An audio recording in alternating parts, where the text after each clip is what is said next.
नमस्कार, स्वागत है आप सभी का। मैं हूं आपके साथ रेशु त्यागी। राजस्थान की तमाम खबरें आप मेरे साथ देखिए। जयपुर के विराटनगर और जमवारागढ़ में जन आक्रोश सभाओं को बीजेपी प्रदेश अध्यक्ष डॉक्टर सतीश पूनिया ने संबोधित किया, जिसमें बड़ा जन सैलाब उमड़ा। जन आक्रोश सभाओं में सांसद बाबा बालकनाथ, पूर्व मंत्री गोलमा देवी, प्रदेश मुख्य प्रवक्ता रामलाल शर्मा मौजूद रहे।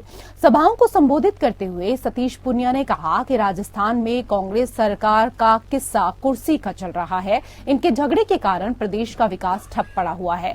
आखिर क्यों कांग्रेस विधायकों ने इस्तीफे दिए और क्यों वापस लिए?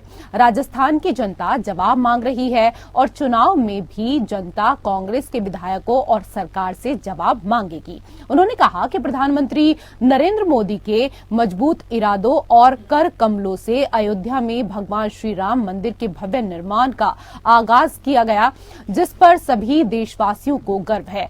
उन्होंने कहा कि किसान के बेटे के रूप में मेरा संकल्प है कि साल 2023 में बीजेपी सरकार के माध्यम से जनता पर जनता राज करेगी, जनता का शासन होगा, जनता की सेवा के लिए विचार और परिवार का कार्यकर्ता शासन चलाएगा, जो आपके बीच का होगा।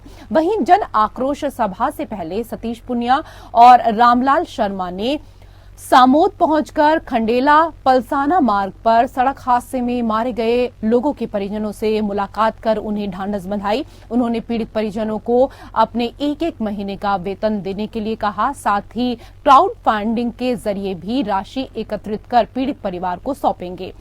राज्य सरकार ने भी सतीश पूनिया ने मृतकों और घायलों के परिजनों को आर्थिक सहायता देने की मांग की है।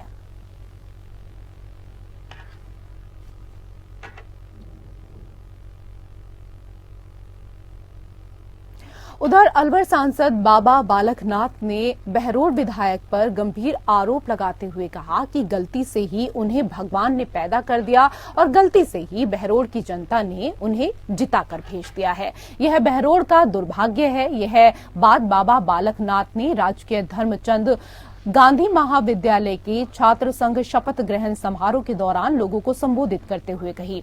इस दौरान मंच पर बीजेपी प्रदेश अध्यक्ष सतीश पूनिया भी मौजूद रहे।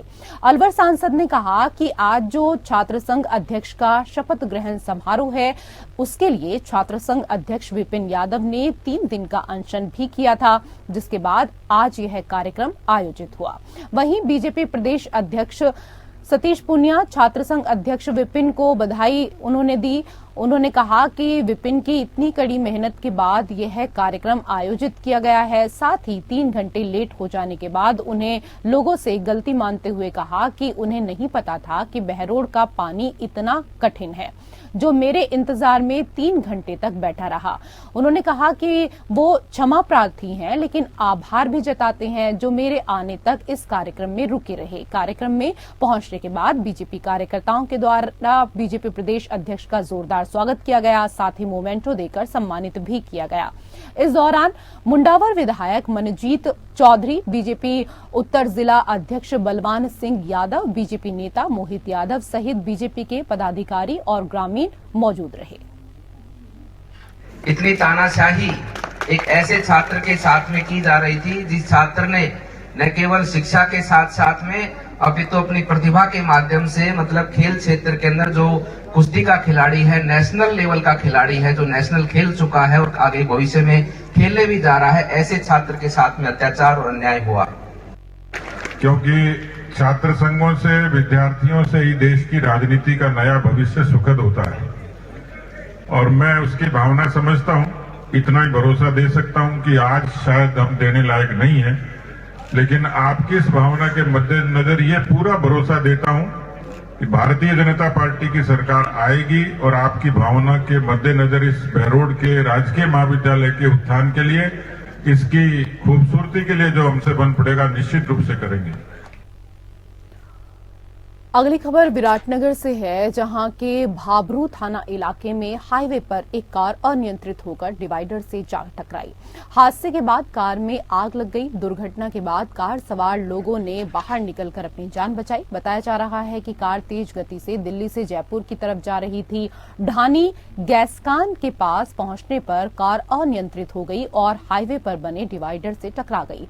हादसे के बाद घर्षण होने के कार ने आग पकड़ ली। कुछ ही देर में आग ने पूरी कार को अपनी चपेट में ले लिया और कार पूरी तरीके से जलने लगी। सूचना पर भाबरू पुलिस मौके पर पहुंची, घटना की जानकारी ली। मौके पर पहुंची दमकल की सहायता से आग पर काबू पाया गया।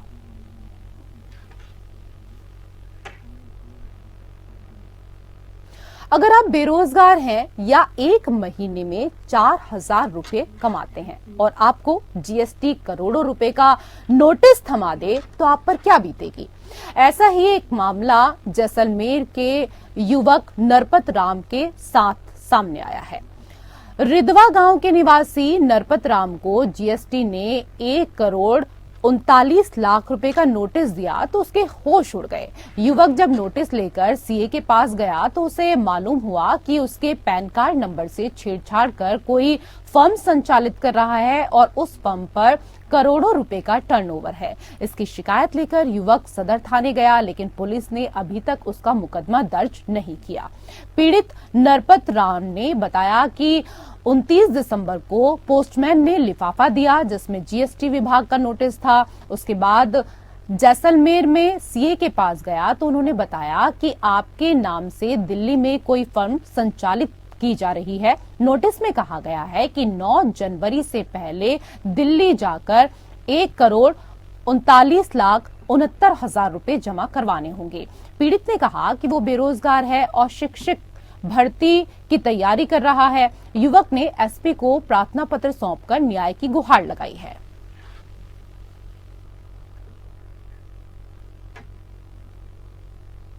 उधर राज्य में मुख्यमंत्री चिरंजीवी स्वास्थ्य बीमा योजना से जुड़े सभी अस्पतालों को लाभार्थियों के लिए यह जानकारी डिस्प्ले करनी होगी।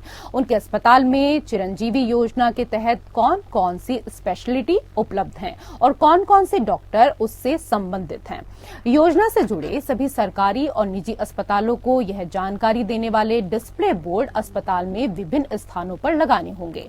Rajasthan state health insurance agency की मुख्य कार्यकारी अधिकारी शुचि त्यागी ने इस संबंध में निर्देश जारी किए हैं। गौरतलब है कि योजना से संबंधित अस्पताल के प्रवेश द्वार, लिफ्ट और सीढ़ियों के सामने सहित अस्पताल के सभी प्रमुख स्थानों पर इस तरह की जानकारी देने वाले डिस्प्ले बोर्ड लगाने अनिवार्य होंगे।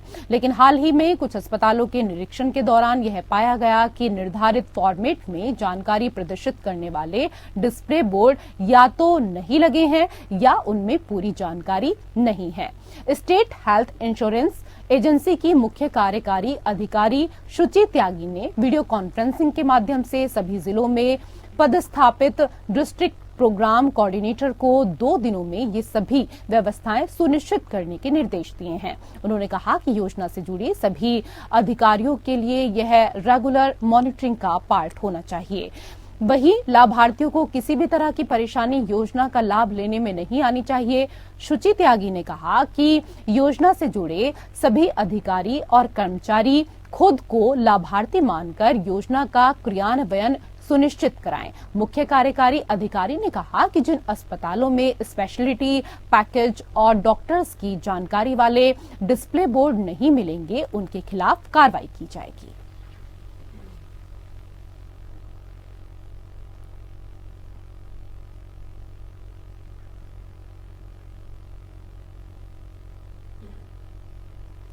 अगली खबर हनुमानगढ़ के नोहर से है, जहां पंचायत समिति की साधारण सभा के प्रधान सोहन ढिल की अध्यक्षता में बैठक हुई। यहां के विवेकानंद कॉन्फ्रेंस हॉल में आयोजित बैठक काफी हंगामेदार रही, जिसमें पंचायत राज से जुड़े सदस्यों ने बिजली, पानी, सिंचाई, सड़क, चिकित्सा सहित अनेक मुद्दे उठाए।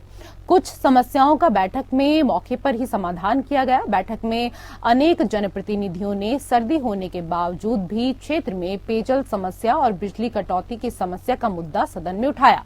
मीटिंग में मेघाना सरपंच सरोज साहू ने तो पेयजल समस्या से त्रस्त होकर अपना इस्तीफा देने की भी चेतावनी दे डाली। उन्होंने बताया कि दुर्जाना और मेघाना गांव में सर्दी के मौसम में भी भयंकर जल संकट बना हुआ है।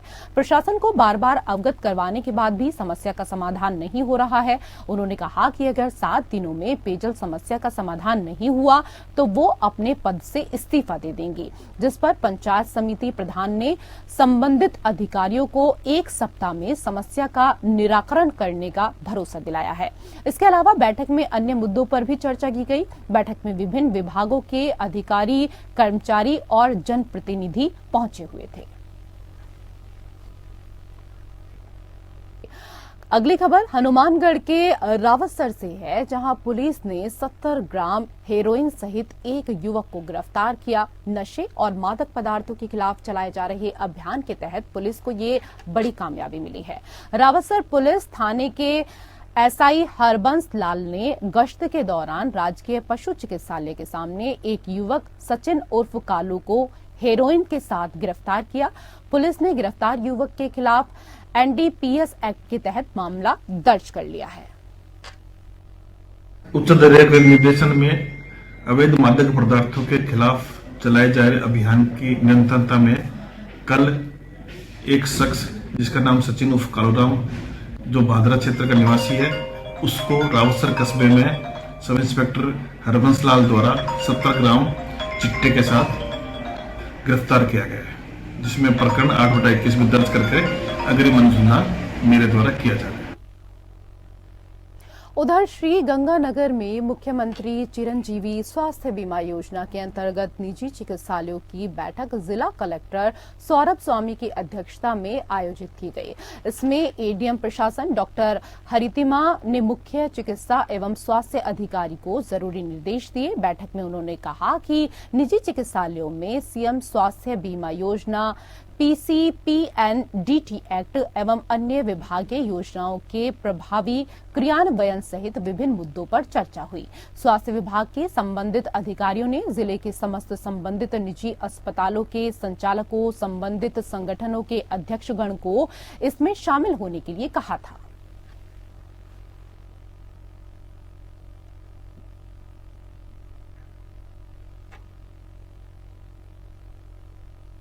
अगली खबर जालोर जिले के आहोर से है, जहां लोकपाल ने मनरेगा कार्यों का निरीक्षण किया। पंचायत समिति आहोर के अंतर्गत ग्राम पंचायत भूती वलदरा और पाचोटा ग्रेवल रोड निर्माण कार्य और नाली खुदाई का लोकपाल द्वारा निरीक्षण किया गया। उन्होंने ग्राम पंचायतों में निरीक्षण कर 7 रजिस्टर्ड जॉब कार्ड, ग्राम सभा बैठक रजिस्टर्ड कार्य की मांग आदि का अवलोकन किया। आहोर क्लस्टर के दोनों कनिष्ठ तकनीकी सहायक नीलेश कुमार और रितेश से चल रहे मनरेगा कार्यों की विस्तार से जानकारी ली गई। मनरेगा लोकपाल ब्रजेश कुमार ने कहा कि कार्यस्थल पर जितना काम किया जाता है उसे समय पर पूर्ण करें, जिससे अधिकतम भुगतान हो। लोकपाल ने ग्राम विकास अधिकारी एवं मेट को फर्जी श्रमिकों का नाम नहीं लिखने के लिए निर्देशित किया, जिससे मनरेगा कार्य में पूर्ण पारदर्शिता रह सके। मनरेगा कार्यस्थल पर उपस्थिति दर्ज करवाई गई, जिसमें उपस्थिति दर्ज कराने के बाद मनरेगा कार्य छोड़ने वालों की अनुपस्थिति लगाई गई। लोकपाल ने श्रमिकों से विभिन्न समस्याओं को लेकर संवाद किया। साथ ही ग्राम विकास अधिकारी को 100 दिन का पूरा रोजगार पूरा करने वाले श्रमिकों को 25 दिन का अतिरिक्त रोजगार उपलब्ध करवाने के निर्देश दिए गए।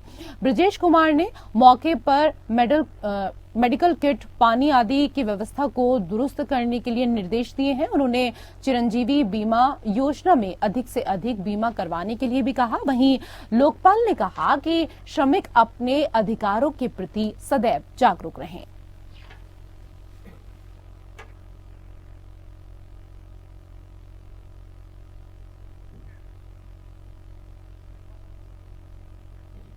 और इसी के साथ राजस्थान की खबरों में फिलहाल इतना ही। नमस्कार।